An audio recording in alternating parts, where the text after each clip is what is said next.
Magandang araw mga guys, may bagong survey lumabas ang SWS survey.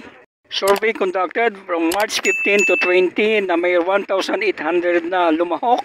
Kung napansin nyo, ang survey ay si Amy Marcos ay nawala sa Magic 12 at si Bongo spotted number 1. Ibig sabihin, ang mga tao andun yung galit, ramdam nila yung galit sa mga Marcos. Ang problema, name recall, mas marami pa rin ang pumapasok ng mga dati ng senador o yung mga magkakapatid sa Senado.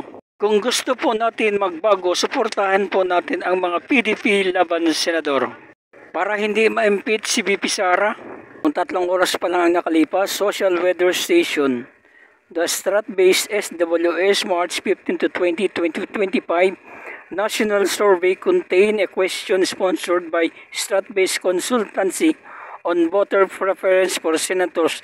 Survey used the list of 66 names using face-to-face interviews of 1,800 registered voters 18 years old and above nationwide, 300 in Metro Manila, 900 in Balance Luzon, and 300 in Visayas and 300 in Mindanao face-to-face. Number 1 to 2, Bongo.